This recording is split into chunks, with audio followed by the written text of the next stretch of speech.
Peace. So, I'm over here at the laundromat this morning and went out to breakfast with my old dad.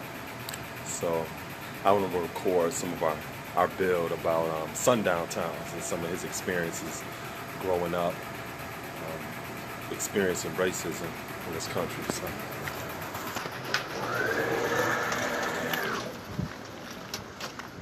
I gotta put it in there a little longer. Gotta put it in there a little longer.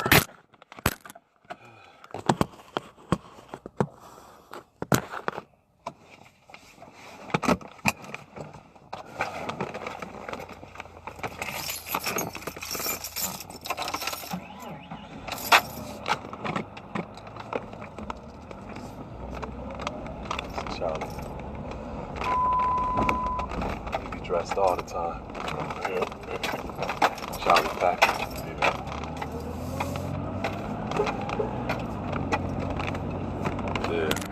Yeah, Dad, I wanted you to talk a little bit more about Sundown Towns. So I got, you see this right here? This is a live recording. So people from around the world could see me right now. And I just wanted you to share a little bit about your experiences, what you was telling me about growing up and working and living in in this area, and then like what a sundown town actually is, because a lot of people don't know the history of that, or they think that it was years ago. What really happened, the mayor of North Tonawonda's daughter was going with a black man. And he killed her. The black man killed the girl. And right after that, there was a thing they didn't allow any blacks in the city because of that. Oh, wow. So was that kind of like an unspoken thing? Like, we don't want y'all here and they make it uncomfortable? No, when that happened, naturally, I don't know how it went over the media or whatever it was, but anyways, a black had killed a white. You know what I mean? And it was the mayor's daughter that was killed. And right after that, there was no blacks allowed at a certain time. And then they had like a thing at a certain time of the day. You couldn't be in this city at all.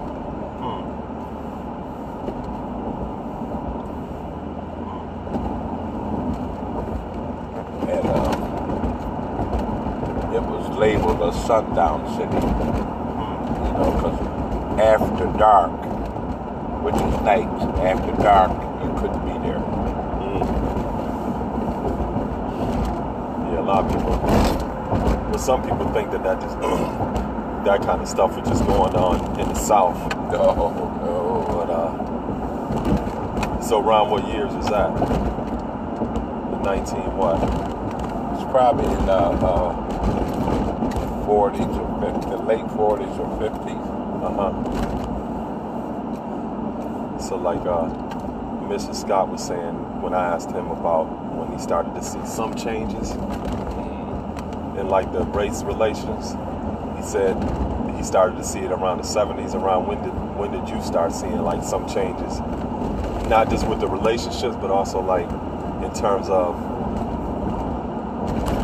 black people having access to living in different environments or being able to buy homes and live in certain communities. When did you start seeing that changing? Well, to be honest with you, it really still hasn't really changed that much, except in the 80s. Dang. Because there's not that many blacks that live in the Tonawandas. Oh yeah, true. You know what I'm saying?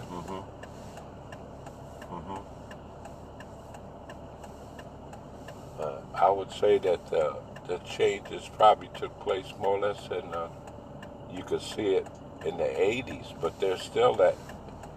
If you drove over to North Tonawanda driving a Mercedes or a very expensive car, I guarantee you the police gonna stop you. Why? Because of the car you driving, and they think because you're black, you some kind of drug dealer or something. You know what I'm saying? And that exists today. And look, it's 2018. Yeah. So what about when you were saying that you worked at a factory out there, and it was how many people employed there? 800. There was 800 people there. And I was the first black. So around what years was that? In what years?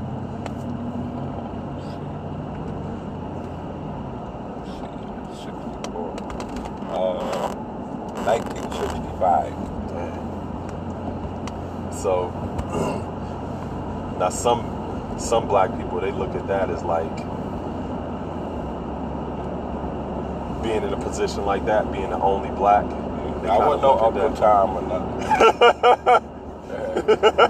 You wasn't no sellout. No, I wasn't no Uncle Tom. Yeah.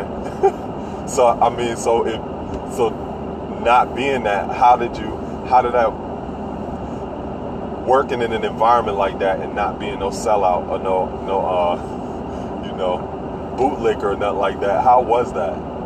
And them knowing that you're not that kind of person, how did they deal with that?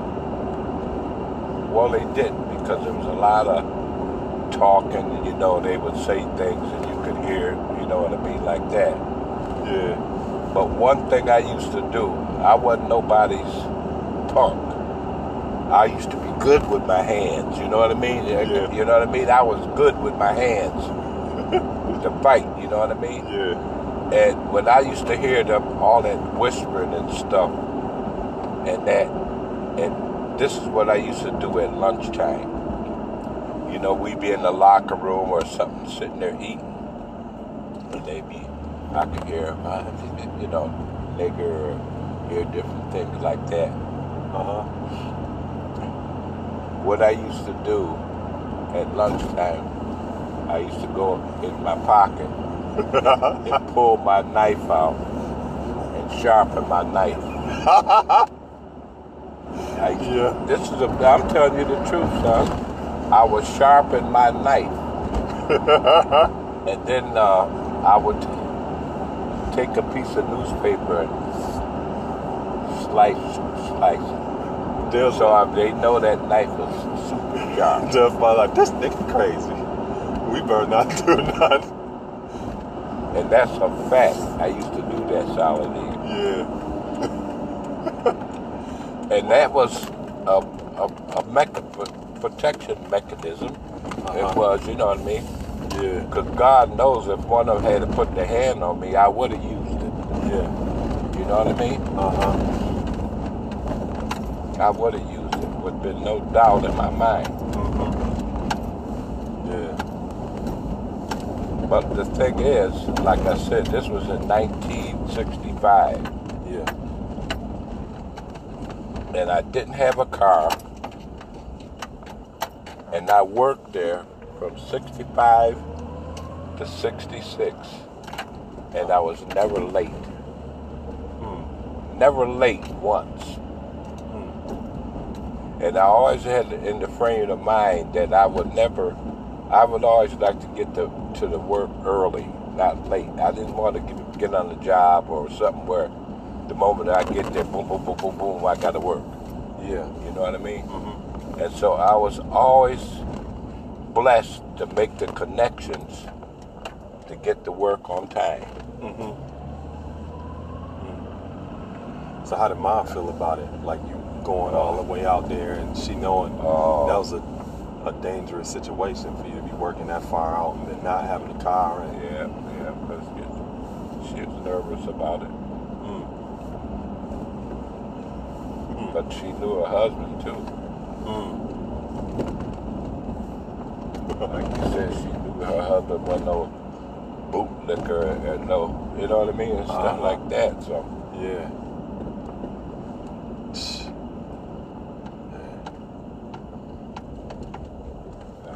I still don't know. Oh, you know what? Could you take me to the gas station right quick? I wanted to get cash in my tickets. I got about $50 worth of winners. Which one? Right around the corner there. I can tell you more stories. Yeah. The one thing, like I said, that I used to pay people to drop me out here on River Road. Yeah. And then I would hitchhike.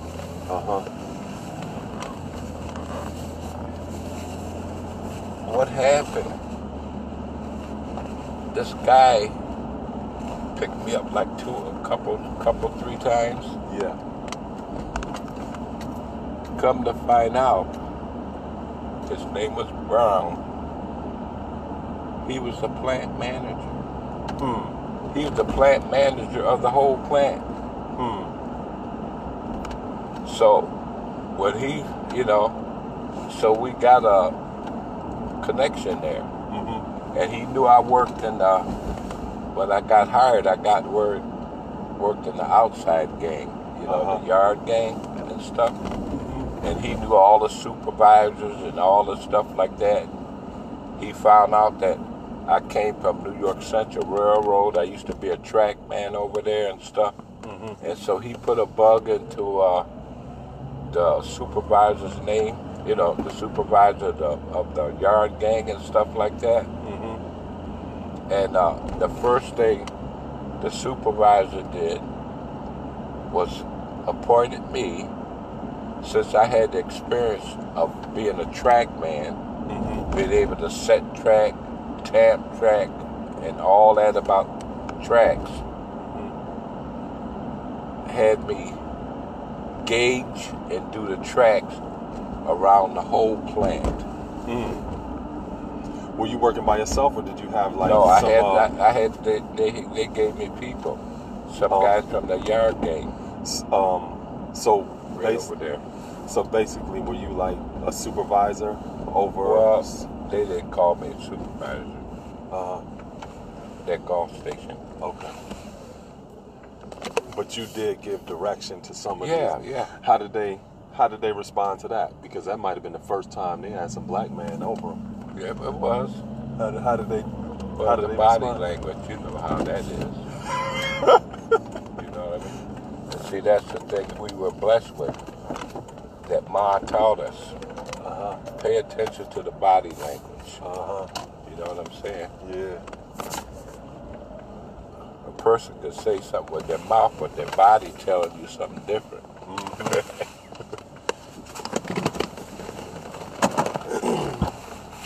I'll be right out. All right.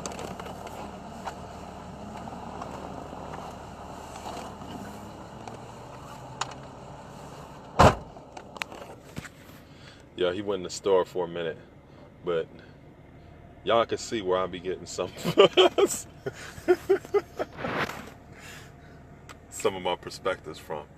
You know what I mean? I told you that both of my parents was affiliated with the Black Panthers.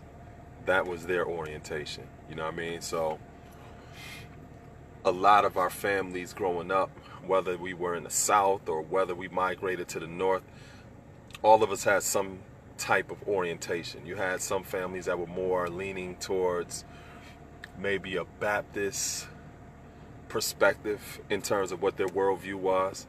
You had others who weren't as religious in that sense, and they were more national or cultural. That's the kind of family that I come from.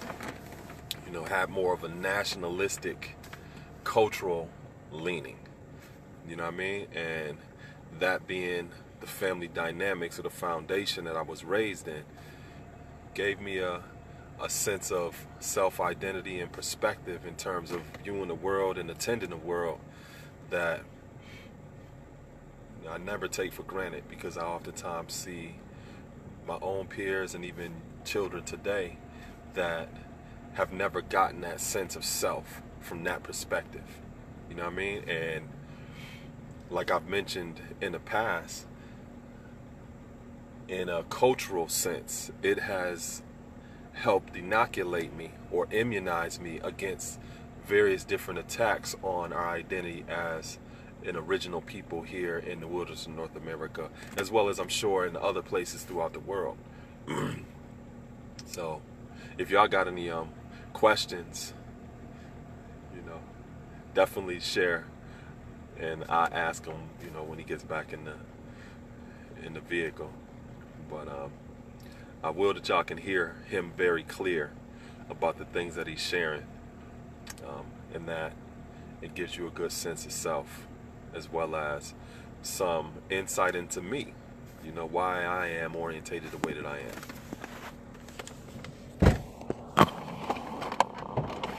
There you go.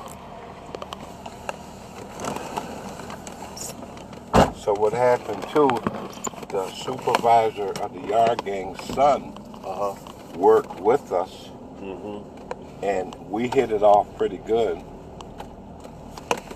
And he used to take me home every day. He used to take me home every day. And most of the time, he wouldn't even take money for gas or nothing. You know what I mean? Because we had an acquaintance going. In fact, we used to go out to lunch together. Do you think that had something to do with your character? You know what I mean? Definitely. Like, you remember you was talking about the difference between, what'd you say? Your character is different than your personality, I think you were saying. I said, we all got personality, but character is something deeper. Character is what's embedded in you. You know what I mean? Think, can people learn character or develop it, or it just has to be there? Well, I would say they can develop it, because if you're around enough people that are givers, you know what I mean? Like you're a giver. Yeah.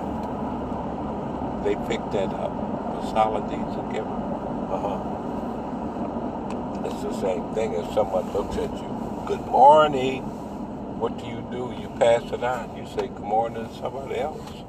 You know what I mean?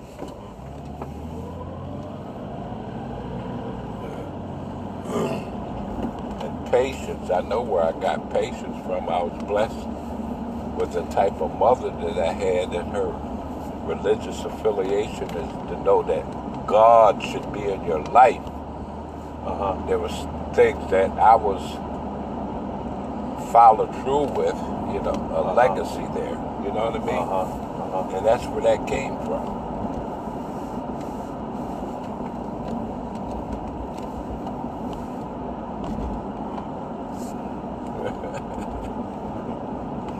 But like I was telling you about when I heard that whispering and all that stuff like that. Yeah. Saladin, that blade on the knife is like that. That's about 6-7 inches. Yeah, and I would sharpen that knife. This is daily. I would do this. Sit there, sharpen that knife, and then for lunch every day. Yeah, and sit there and start slicing paper. It's like you're crazy. God knows I would have used it too. Because, like I said, I wasn't no big heavyweight boxer or nothing, but I was always good with my hands. You knock somebody out. Yeah. Stuff I had learned, because my brothers, I had 3 older brothers, and stuff they used to share with me and stuff. They said, Philip, if you ever get in a fight and you blast someone, you hit them as hard as you can, and they still standing, it's time to show asshole on the elbows. It's time to run. You know what I mean? Yeah. He said, and another thing, He said, it's no thing about if you get into a fight with someone and they're bigger than you, you know, people look at that. Mm-hmm. He said, but don't let some little person whoop your butt. You know what I mean? Yeah, yeah. Don't let a little person whoop your butt. So there's just different things, different dialogue, different things that kind of stick with you. Yeah. Yeah, we gotta build more about that, especially like some of your experiences growing up. Oh, come on, man. I could talk to you for days. I want that book. Okay. You know, make sure. How much is it going to be? I don't know. I get it today when I go out there. Yeah. Make sure I get it. I love to get it because I need to have something to just dig into and read. Because I need to express myself. And like I said, with all this stuff going on, man, I ain't going to seem like I'm crying on your shoulders. But like I told your cousin, I said, man, it's like I'm in a concentration camp. Yeah. Okay, Dad. Okay. Love you. All right. And like I said, Sia called me. She said she's gonna call me more often. Uh-huh. Okay. Okay, Dad. Okay.